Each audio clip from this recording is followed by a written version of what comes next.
boa tarde a todos. Uma alegria receber os amigos aqui novamente para um novo encontro. Antes da nossa abertura, antes da nossa exposição, nós temos alguns lembretes sobre essa programação especial de férias que a gente está tendo na casa. Está chegando ao fim, já no primeiro domingo de fevereiro, a atividade da evangelização para as nossas crianças e jovens estão de volta. A gente tem uma turma para os jovens mais velhos, que funciona das 4 às 5h30 da tarde, e para os jovens mais jovens e crianças, acontece também das 6 às 7 da noite, no mesmo momento da palestra. Então, a partir do primeiro domingo de fevereiro, essas atividades estão de volta. Para o restante de nós, a gente tem uma programação especial que é o nosso estudo de verão, que já começa no próximo domingo, às 4 horas da tarde. Vai acontecer no último domingo de janeiro e nos 3 primeiros domingos de fevereiro, sempre das 4 às 5h30 da tarde. Serão encontros onde nós estudaremos a mediunidade, conceitos gerais oferecidos por Allan Kardec, o contexto histórico, o surgimento, esse fenômeno que acompanha a humanidade desde que o mundo é mundo. Teremos estudos de caso sobre experiências exitosas, médiums que conseguiram desempenhar bem a sua tarefa, mas também aqueles que não desempenharam tão bem assim nas experiências mal sucedidas. E finalizaremos essa programação com uma roda de conversa com alguns colaboradores da federação que têm uma experiência com a mediunidade, que são médiuns e que vão poder conversar com a gente sobre a experiência prática da mediunidade e a mediunidade na infância. Então é uma programação do nosso estudo de verão 2020 que começa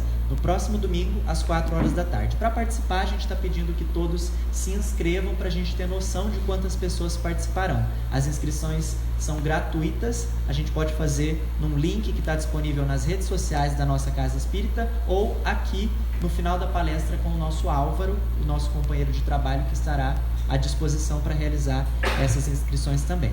Joana Dark está no Instagram e no Facebook. É só pesquisar por Joana Dark MP, que a gente tem a possibilidade de conhecer, de acompanhar as atividades da casa, de fazer as inscrições para o estudo de verão. Depois, lá no mês de março, no primeiro domingo de março, volta o nosso estudo permanente dos domingos, onde a gente tem estudado o programa Introdução ao Estudo Reflexivo da Doutrina Espírita, também das 4 às 5h30 da tarde. Fica o convite para que a gente se programe e participe junto dessas atividades. Para a abertura da nossa palestra de hoje, a gente vai fazer uma leitura da obra Vida Feliz, ditada pelo espírito Joana de Ângeles e psicografada por Divaldo Franco. A mensagem diz o seguinte: todos sofrem enquanto estão no mundo. A dor é um método eficiente para a renovação, quando falecem os benefícios do amor não vivido. Diante desta fatalidade inevitável que o espírito enfrenta nos mais variados matizes, cumpre-lhe recebê-la com dignidade e confiança. O que hoje se apresenta atormentante, ameaçador, amanhã se converte em paz. A doença física ou mental, a aflição econômica ou moral passam, deixando resultados conforme o grau de elevação pessoal através do qual foram recebidas. Não te consideres, pois, infeliz quando sofrendo. Retira os benefícios da injunção expungitiva e segue adiante, encorajado. Vamos orar?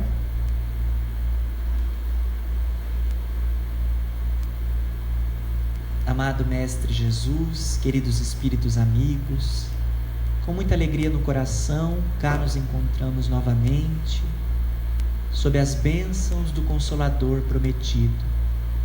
Pedimos, Mestre, o auxílio e o amparo, para que nos sintamos acolhidos, fortalecidos e amparados, para compreender os convites que receberemos na tarde e noite de hoje, e para nos sentirmos estimulados à sua vivência. Esteja conosco, Mestre amigo, ampliando as nossas percepções, ampliando a nossa capacidade de amar, ampliando a nossa capacidade de compreender e de perseverar. Inspire, Mestre, com especial solicitude, a nossa palestrante da noite de hoje, para que todos nos sintamos envolvidos em Teu amor e consigamos, dessa forma, aproveitar do conhecimento aqui encontrado para nos fortalecermos e perseverarmos no bem. Esteja conosco nesse momento de palestra e nos acompanhe de retorno aos nossos lares, para que onde quer que estejamos, saibamos da Tua presença amorosa em nossas vidas. Esteja conosco, Mestre, hoje e sempre. Que assim seja. A nossa palestra de hoje vai ser conduzida pela amiga Cristina Piloni, que é trabalhadora evangelizadora de longa data de todos nós, lá do Centro Espírita Cuiabá, e que é autora da obra que está disponível na nossa livraria, chamada Centro Espírita Cuiabá, 1911-2011, 100 anos iluminando consciências, que foi publicada por ocasião do centenário do Centro Espírita Cuiabá e que muito em breve já está aí completando 105, 10, 120, 150 anos já está fazendo o Centro Espírita Cuiabá, mas daqui a pouco está de aniversário e a obra está disponível, então quem quiser comprar e receber um autógrafo da autora, tem alguns exemplares ali na livraria. A palestra de hoje tem como tema O que Deus espera de mim, que será conduzida pela nossa Cristina. Com você. Boa noite a todos, sempre muito bom estar aqui com vocês. Acho muito agradável vir ter esse bate-papo aqui, porque eu me sinto... o ambiente é muito especial e isso favorece muito quem está aqui nesse local, né, e que precisa muito do apoio vibratório para que o pensamento flua com facilidade, que as palavras saiam também com a mesma facilidade. Minha gente, que tema fascinante, que pergunta fantástica. O que Deus espera de mim? Talvez seja uma das perguntas, talvez não, com certeza é uma das perguntas mais importantes da nossa vida. E antes de tentar, né, refletir com vocês sobre a possível ou possíveis respostas a essa pergunta, eu gostaria de destacar a importância de uma boa pergunta. Quem é professor sabe muito bem como é difícil, ao elaborar uma prova, uma tarefa, um exercício para os seus alunos, formular as perguntas. Uma pergunta mal formulada, ela não vai nos trazer a resposta esperada. Então, quem faz pedagogia ou quem faz uma licenciatura, quando está estudando didática, ele vai ter um momento em que será tratada essa questão.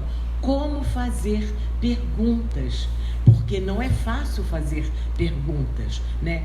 E que melhor exemplo nós temos de um excelente perguntador. Um perguntador de primeira. Acho que é o melhor que eu conheço. Quem é? Kardec. Era um grande professor, né? E dominava a arte de fazer perguntas. Basta nós abrirmos o Livro dos Espíritos e nós nos encantamos com as perguntas de Allan Kardec. Tudo bem, ele gostava, né, sempre de enfatizar que aquilo era obra dos espíritos, né? Que todas as informações ali foram colhidas dos espíritos através de diferentes médiuns.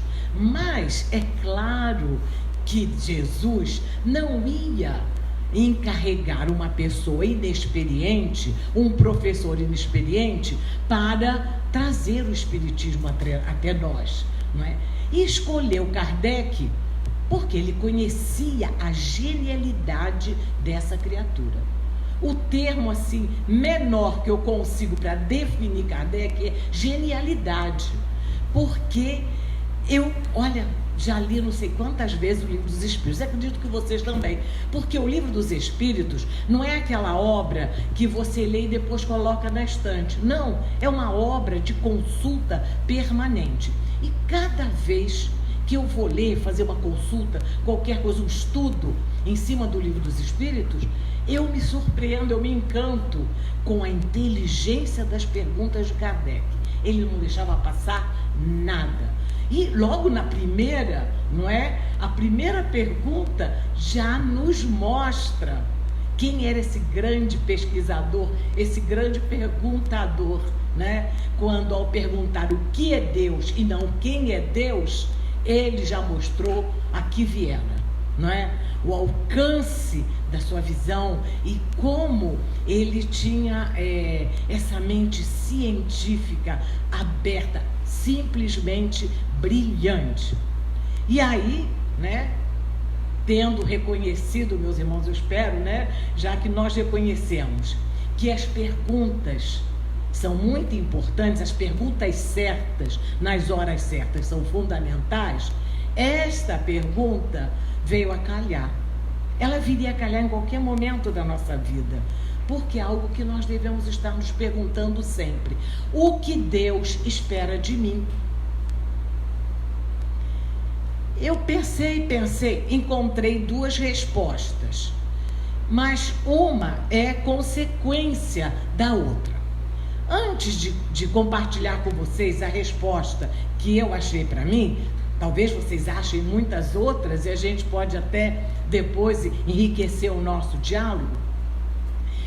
Vamos nos deter primeiro na seguinte questão: por que Deus nos criou, né? Como foi essa história? E aí os Espíritos nos esclarecem que Deus é nosso Pai, né?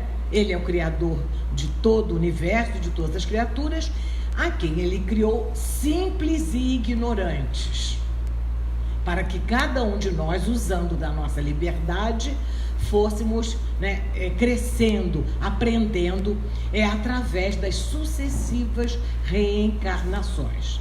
E ao nos criar simples e ignorantes, Ele também criou leis perfeitas e imutáveis, entre as quais a lei de evolução, de modo que criou-nos sim simples e ignorantes, mas com a finalidade de que evoluíssemos.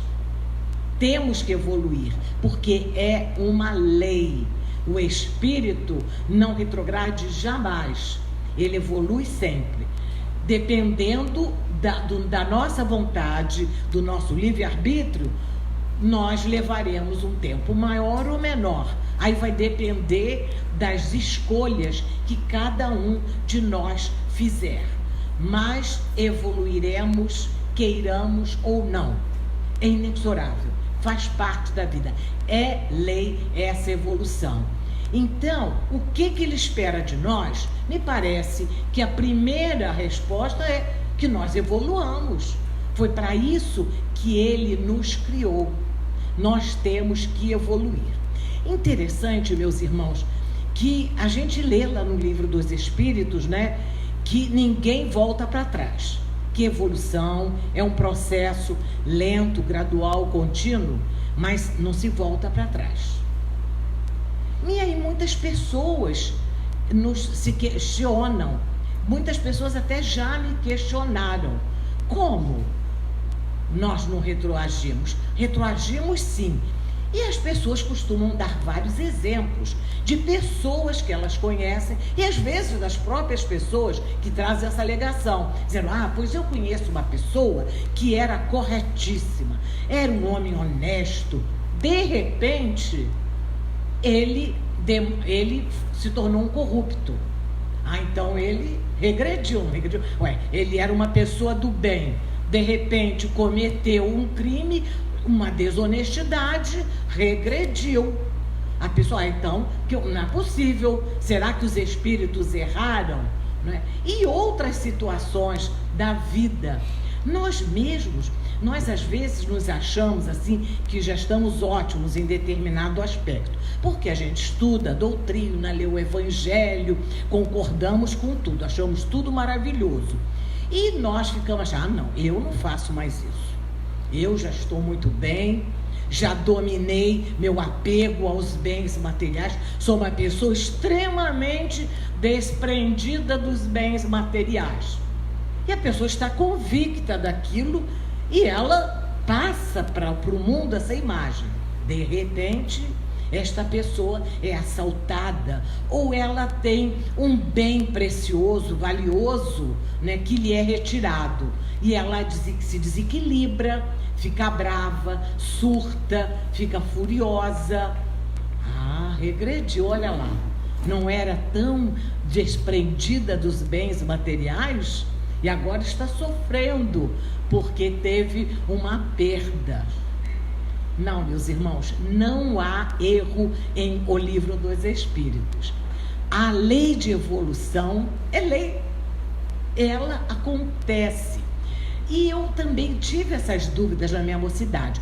Até que um dia, bem jovem ainda, assisti a uma palestra de um orador e escritor espírita do Rio de Janeiro, já desencarnado, chamado Newton Boechat. E ele foi fazer uma palestra no centro que eu frequentava, né, nessa época lá no Rio de Janeiro. E ele falou justamente sobre isso. E aí, com a explicação dele, foi que eu entendi. Ele explicou que a lei de evolução, quando fala em evolução, nós imaginamos, né, uma linha ascendente, não é? Ele falou, é uma linha ascendente. Só que esta linha não é assim uma linha reta, não. Né? Se tivesse aqui um quadro, eu até desenharia, mas eu vou tentar explicar.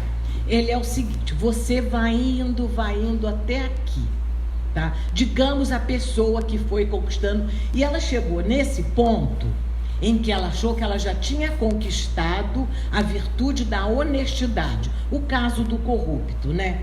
Aí lá pelas tantas sai, né? Aparece ele lá com o japonês da Federal prendendo, né? E olha lá, regrediu, né? Veio para cá. Não, ele não regrediu. O que ele explicou? É que nós vamos evoluindo, e aí vamos aprendendo, adquirimos aqueles valores. Mas esse valor, digamos, da honestidade, ele só vai ser consolidado, eu só vou provar que de fato eu já conquistei essa virtude no momento em que eu fizer uma prova. E aí, se eu passar pela experiência, pela prova, digamos, foi convidado para entrar no esquema, aí ele não aceitou, então já está honesto mesmo, aí ele continua. Mas o que acontece? A gente pensa, já sou ótima, nossa, isso eu tenho vários deveres, mas isso aí, Tiago, eu não tenho mais não, já estou ótimo. Só que no momento em que surge uma oportunidade, um desafio, eu dou um escorregão. Ora, se eu dei escorregão, é porque eu ainda não tinha chegado lá. Então ele fala o seguinte, que até aqui, eu fui até aqui, eu penso que eu fui até aqui, mas na realidade eu estou aqui. Essa linha aqui seria uma linha pontilhada. Eu ainda estou trabalhando essa virtude. Aí cheguei aqui, né?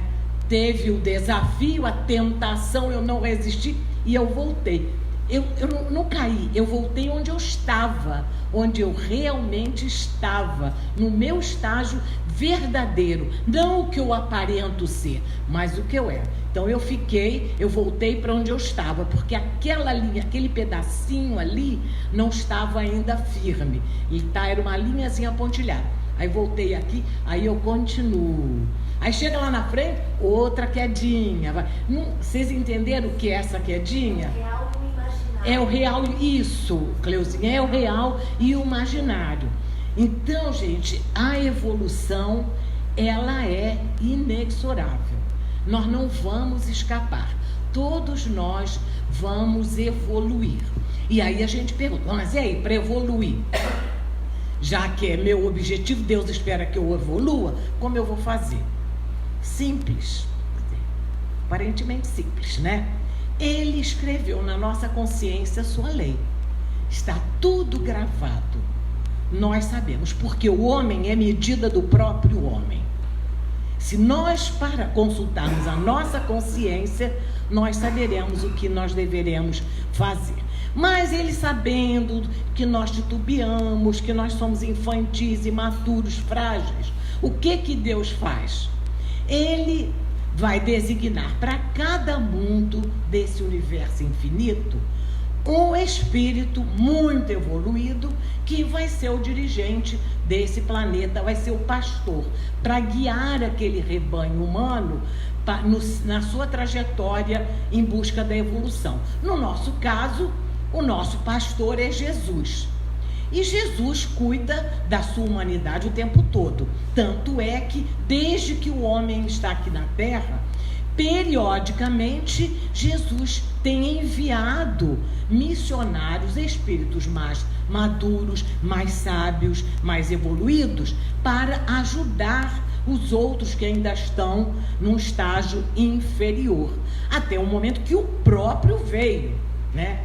Para recordar, para enfatizar o que outros enviados, outros missionários, profetas, médiuns, líderes religiosos, então, não só na área moral, mas também nas demais áreas do conhecimento humano, não é? Todos os povos são brindados com espíritos que vêm para atender suas necessidades, tanto em questões da vida prática, da educação, do conhecimento, da tecnologia e também na parte moral, tá?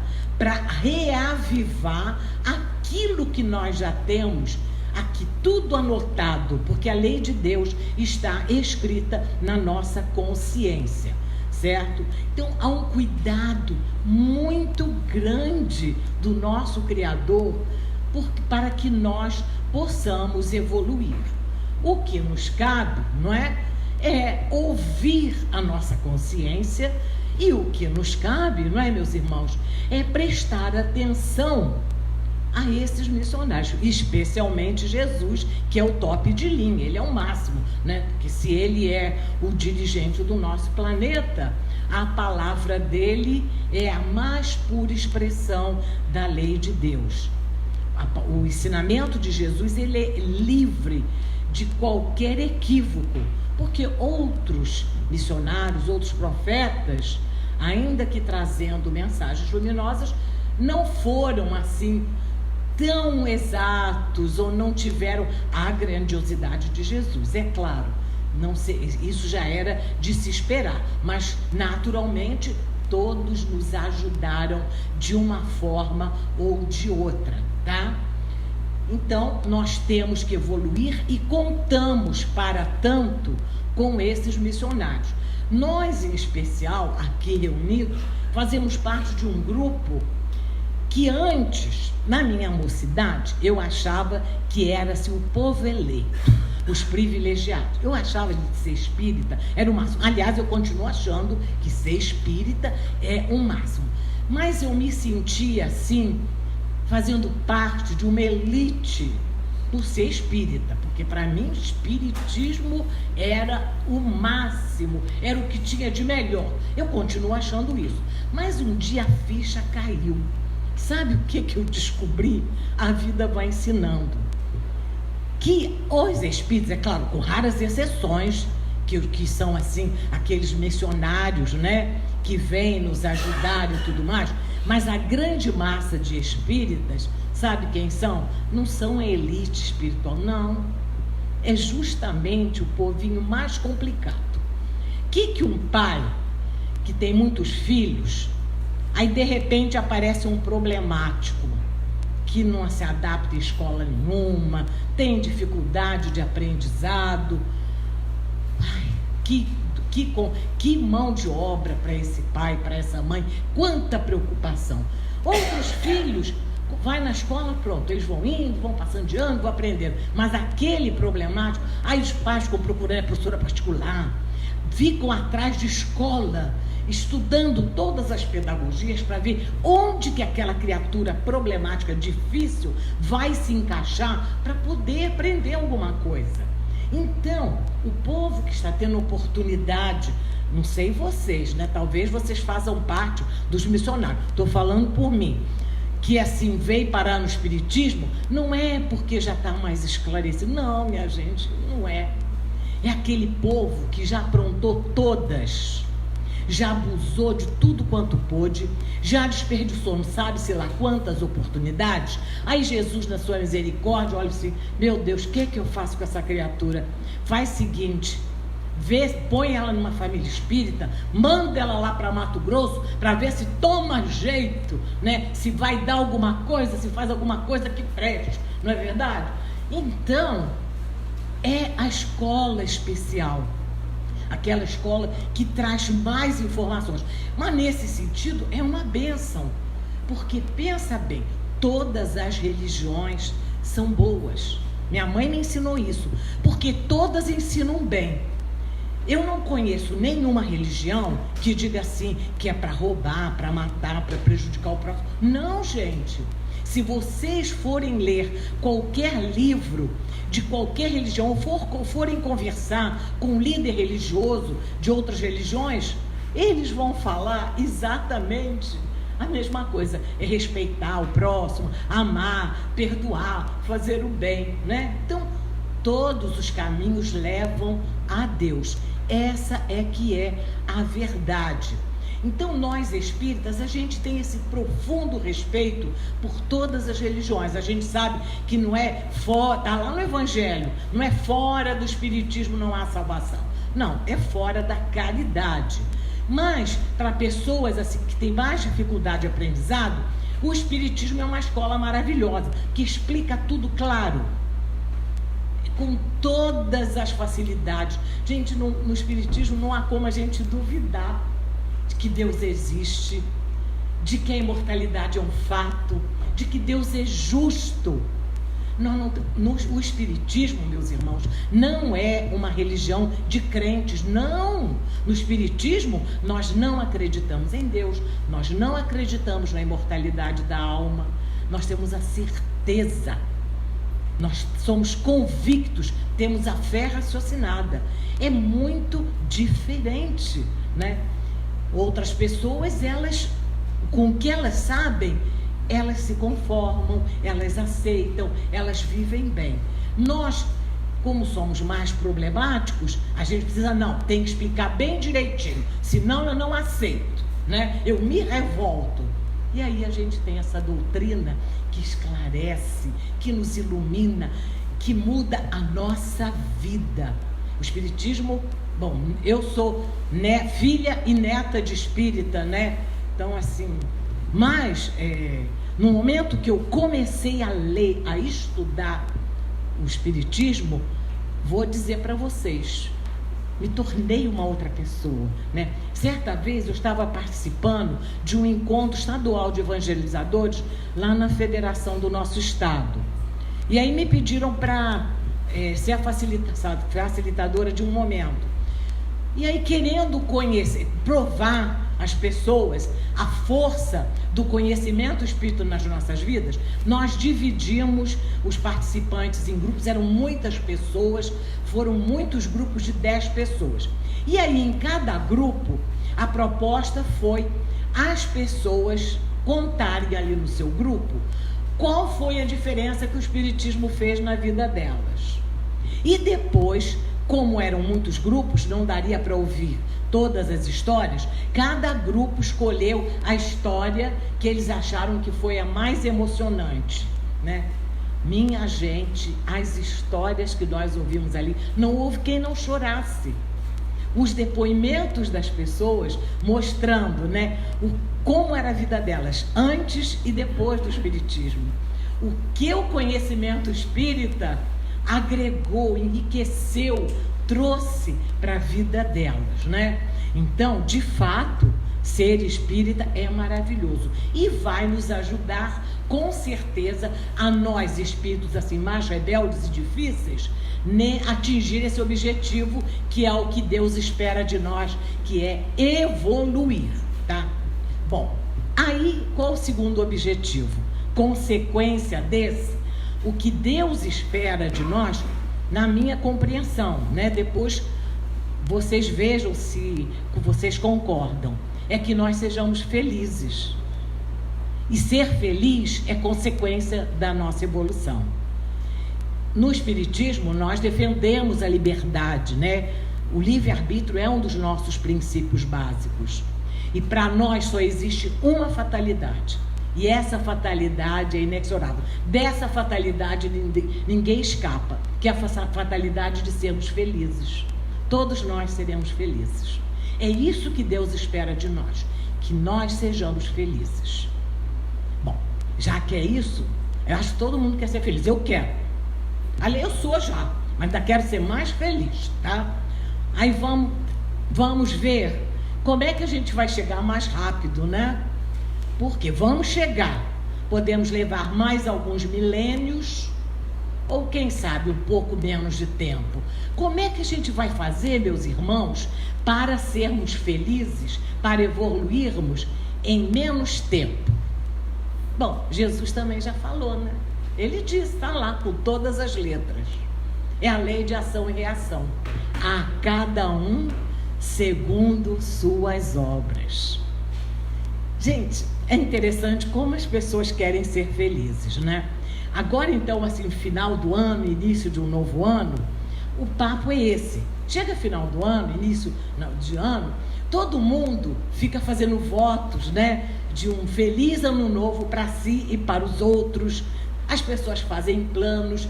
E todo mundo quer ter sorte, deseja sorte para o outro. Que você tenha bastante sorte em 2020. E foi possível observar isso. Não sei se você... Bom, devem ter acompanhado no noticiário a loucura que foi o sorteio da Mega, né? Milhões de pessoas e todo mundo ansioso para ganhar aquela fortuna.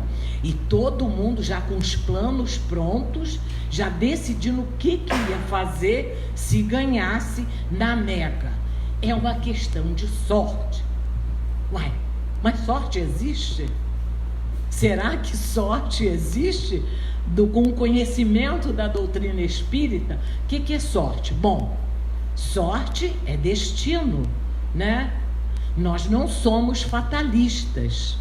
Mas o que aprendemos quando estudamos sobre a lei de ação e reação? Né? A semeadura é livre, mas a colheita é obrigatória.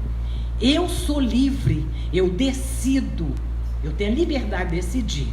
Mas a partir do momento que eu decidi e que eu realizei uma ação, que eu tomei uma atitude, aí eu vou acionar o mecanismo da lei de ação e reação e eu gerei um determinismo. Eu gerei um determinismo com a minha liberdade. E é isso aí que vai gerar a minha sorte, entre aspas. Não é verdade? Se eu tenho dificuldade, eu reencarnei numa situação difícil, doença, dificuldade financeira, solidão, quaisquer problemas, esses comuns do nosso dia a dia, nós sabemos que não é uma questão de sorte ou azar, porque Deus não joga dados com as nossas vidas. Nós não falamos que Ele nos criou simples, ignorantes e livres. Nós é que somos, para usar a expressão que os espíritos usam muito, que somos os arquitetos do nosso destino. Então, essa sorte, entre aspas, não é mostrar, eu sou azarada, você é sortudo. Não é Deus, não, você hoje, estou te batizando com você, azarenta, você vai ter sorte hoje. Tiago, não, azar para você, tá? Não é bem assim, né? Mas as pessoas espíritas têm que ter essa noção. A maioria das pessoas acreditam nessa coisa de sorte e azar. Aí, só para relaxar, vou contar uma história verídica para vocês sobre essa questão de azar. Foi uma amiga minha que me contou e aconteceu com uma pessoa, amigo da família dela. Gente, esta pessoa estava passando por uma fase dificílima. Acho que todos nós não temos na nossa vida umas fases que assim, parece quando assim, o povo fala assim, desgraça pouco é bobagem. Mas acho que todo mundo já passou por isso. São fases desafiadoras, né, que acontecem na nossa vida. Sabe, uma sucessão de eventos desagradáveis. Mas isso faz parte do nosso aprendizado dentro da nossa visão espírita. Mas ele não era espírita e ele já estava acabrunhado. Mas, gente, foi tanta coisa ruim acontecendo com este homem Porque ele falou, não aguento mais esse meu azar, mas tá demais. E aí ele falou, preciso melhorar o meu astral, sair desse baixo astral. Se fosse uma mulher que quer melhorar o astral, iria para o shopping, comprava um vestido novo, ia para o salão, cortava cabelo, sei lá, para se sentir melhor, né? Mas o homem não compra carro, né? O homem compra carro e fica bem humorado, né? Aí ele foi escolher um carrão, foi lá e comprou. Aí está comprando, pensou, vou já providenciar um seguro total, porque na maré de azar que eu estou, eu não posso dar margem, né, pro azar. Eu não sei como, gente, eu não sei, hoje eu compro carro, já saio com tudo segurado, né? Mas ele saiu da concessionária já direto para a seguradora, só que no meio do caminho, e era perto, eles bateram no carro dele, perda total. Ele falou, não é possível, é muito azar. Aí ele falou, bom, meu caso, só os capuchinhos. Deixa eu explicar para vocês. Quem não é lá carioca não sabe o que é essa história. Lá no Rio, se você é espírita, você acha que está azarado ou é simpatizante, precisa lá no centro tomar uns passos, hein? Aí vai, o povo assim que é simpatizante, acha que tomando uns passos vai afastar encosto, mal olhada, essas coisas. Acha? Se é católico, vai nos capuchinhos. Os capuchinhos, gente, são os freis beneditinos. E eles têm, lá no convento de São Bento, eles têm missa lá. E toda primeira sexta-feira do mês, eles realizam uma missa e dão uma bênção especial. As pessoas levam até os bichinhos para ser benzido. Mas diz que essa bênção é tiro e queda. Gente, eu não sei se é, mas é o que o povo fala, né? Isso é famoso lá. Se alguém tá numa maré ruim, fala, tá precisando ir lá nos capuchinhos, hein? Vai lá tomar como é que é? Tomar uma benção, já é falar tomar um passe. É o costume. Ele falou, eu vou lá nos capuchinhos. Aí foi para a primeira fila. Ele falou, eu vou sentar na primeira fila, que eu quero receber bastante água benta, né? Tá lá. Aí veio o padre, né? Vem com uma vasilha com água e uma parede que eles chamam de aspersório. Eu fui perguntar, porque eu não sou católica, eu não sabia, mas me informei. É assim, é como se fosse uma brocha de pintor grande, né? Com um cabo assim comprido. Aí o padre mergulha lá na água benta e ele asperge, né? Vai saindo assim, jogando água benta nas pessoas. Aí quando o padre veio, né?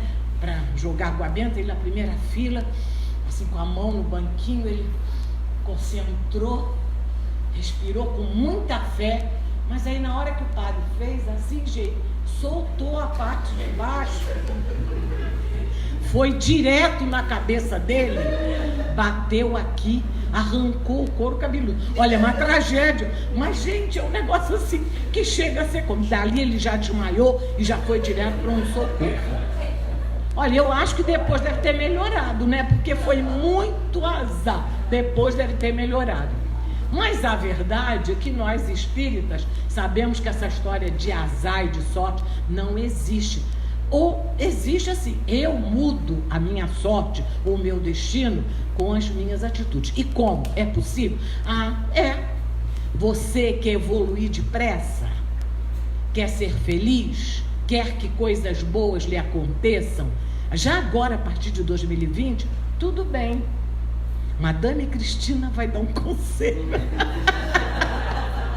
Eu estou falando assim de brincadeira, porque uns tempos atrás, gente, aqui na Perimetral, puseram um outdoor, não era bem outdoor, uma tabuleta de madeira, escrito assim, Madame Cristina Espírita Vidente. Olha, aí as pessoas, é você? Eu falei, não, gente, eu não sou espírita vidente. Ainda põe a gente numa situação, né? Bom, tem jeito, gente, tem. Está lá no Evangelho. Eu falei no início, a cada um segundo suas obras. Você quer que coisas boas lhe aconteçam? Faça coisas boas. É simples. O que vai, volta, gente. Não tem. Faça o bem. Joana de Ângeles fala isso num dos seus livros. O Chico também falou isso numa entrevista.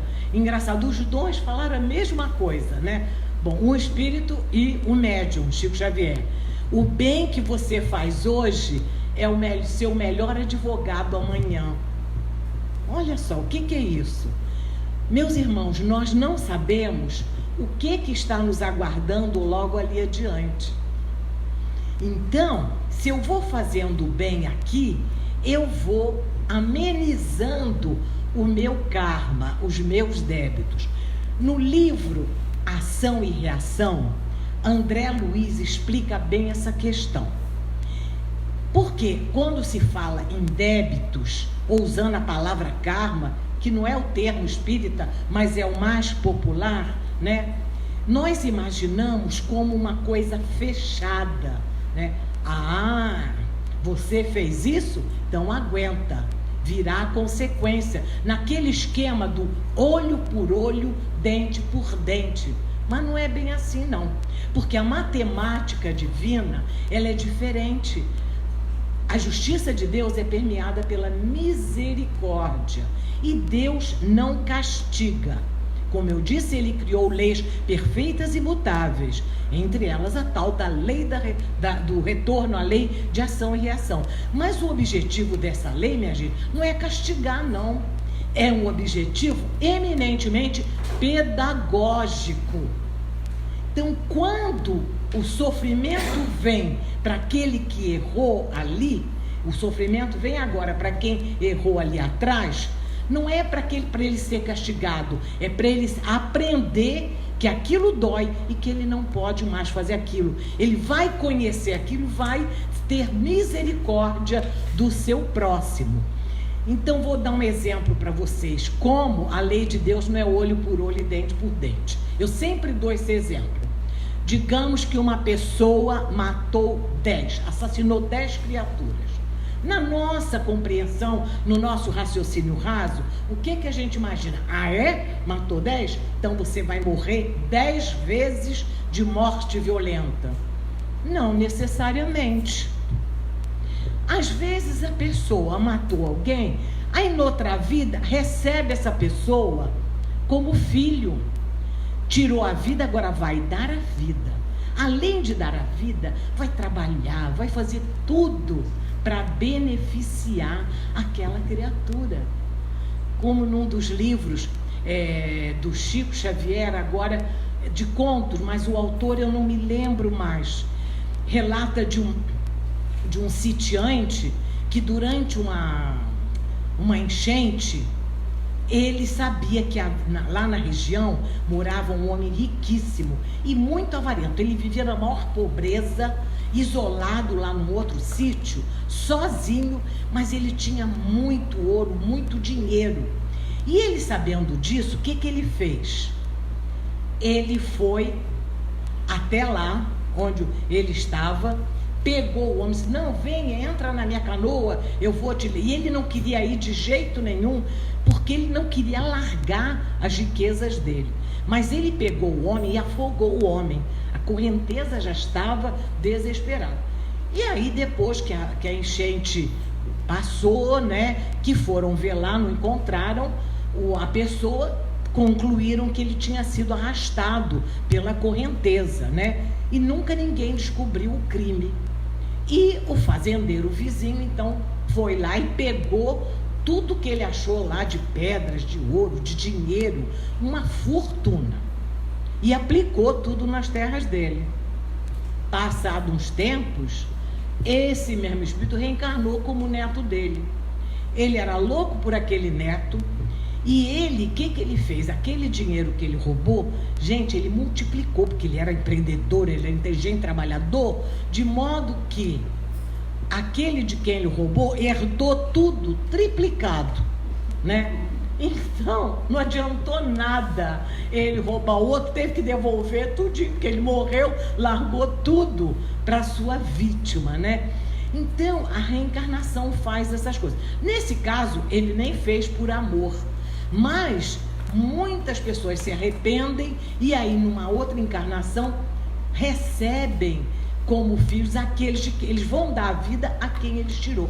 Então eles estão fazendo o que André Luiz chama no livro Ação e Reação de débito aliviado, né? eles não vão precisar morrer de forma violenta, porque eles já resgataram o mal que eles fizeram fazendo o bem. Poderiam ter optado de pagar pela dor, mas pagaram pelo amor.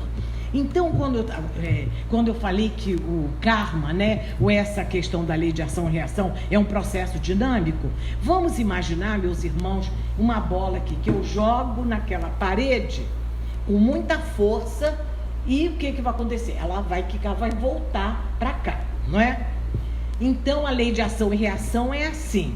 Só que pensa bem, na hora que eu jogar e que ela for voltar, tem um intervalo até ela chegar em mim. A reação vai levar um tempo. E aí a providência divina, ela nos favorece, permitindo que nesse intervalo, antes que a bola me atinja, antes que a consequência do meu crime me atinja, que eu vá aliviando o meu débito, praticando o bem. Então, a ponto de, dependendo do que eu fizer, digamos, se eu tivesse que desencarnar ou acontecer uma coisa terrível, aquilo vai ser suavizado ou então talvez até eliminado. Olha que coisa maravilhosa. Por isso, como eu não sei, nenhum de nós sabe o que nos aguarda para amanhã, nós não sabemos o que pode nos acontecer amanhã, nem daqui a um mês, nem daqui a 30, 40, 10 anos, né? Pode estar na nossa programação passar por um dissabor muito grande, por uma dor muito grande. Por que não começar a diminuir isso, gente, a suavizar isso, fazendo o bem? Nós podemos alterar o nosso destino, a nossa sorte, entre parênteses, entre aspas, desculpe. Vocês estão percebendo qual é esse mecanismo maravilhoso, misericordioso? E o que a gente vai descobrir enquanto estamos fazendo o bem? Que é ótimo fazer o bem, é extremamente prazeroso, né? Muita gente começa a fazer o bem por necessidade, que nem um senhor, conforme nos conta o Richard Simonetti, chegou numa casa espírita e ele se engajou, e ele era um trabalhador tão dedicado. Gente, sabe essa pessoa na casa espírita que é pau para toda obra? Se oferece para tudo, gentil. Precisa dar um passe, alguém lá no... Ele vai. Gente, precisa buscar umas cadeiras, ele vai. Precisa consertar, ele conserta. Olha, precisa... fulano não vem, quem pode... Aquela pessoa prestativa.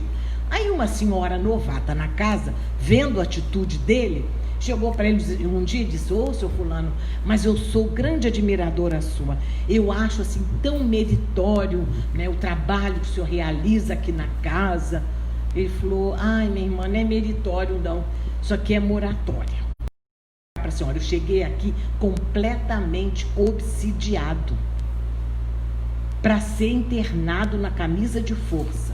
E aí os benfeitores, os trabalhadores aqui me disseram que eu precisava de assistir reuniões, tomar passe e trabalhar no bem. E a minha situação estava tão grave, eu estava com tanto medo do que estava acontecendo comigo, que aí eu comecei a pegar tudo quanto era serviço que aparecia. Eu queria aliviar. E aí eu fui melhorando.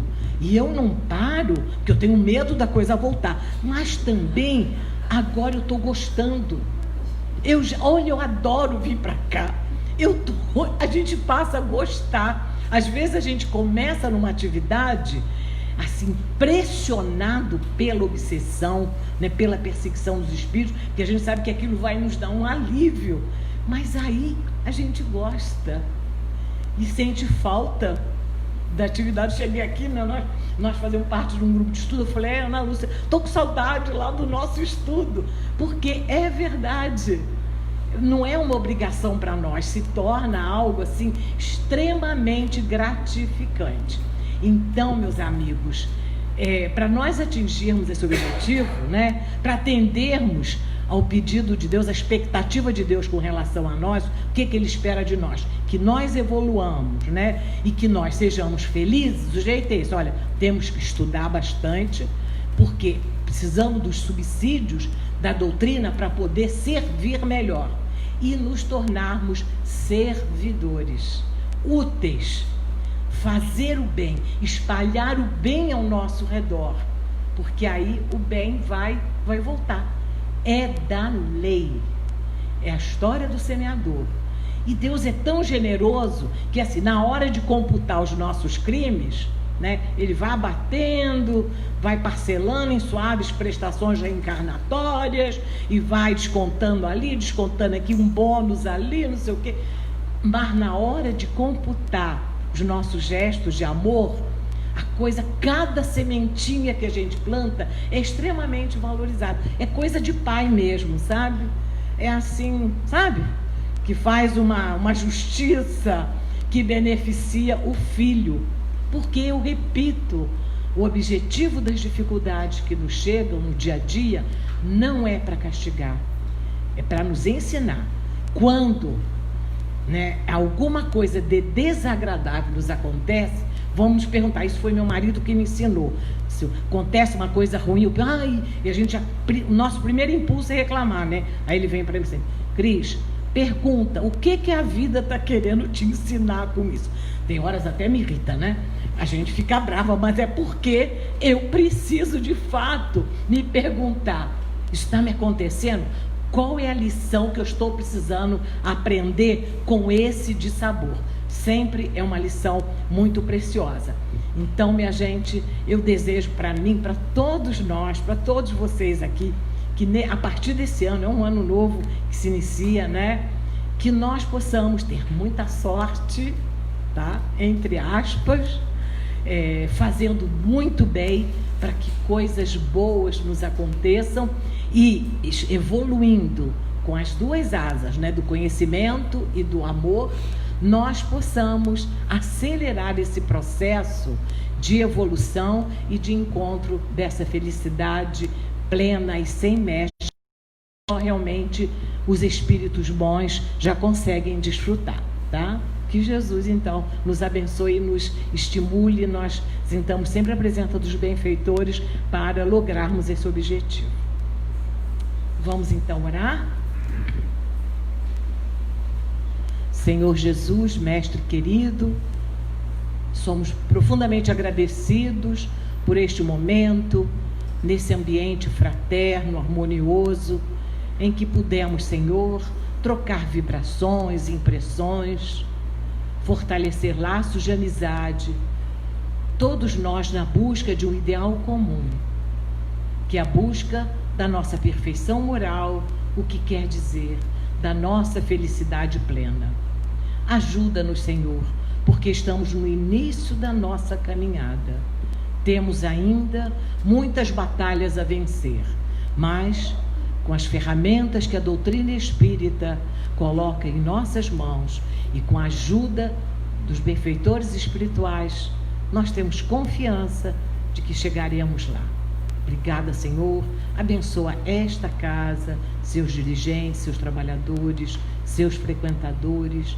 Permita, Jesus, que esta reunião não feche suas portas, que ela ocorra sempre, que essa casa esteja sempre com as portas bem abertas para receber quantos necessitam de esclarecimento, de paz e de uma acolhida amorosa. Muito obrigada, Senhor Jesus, que a sua paz permaneça em nossos corações. Graças a Deus.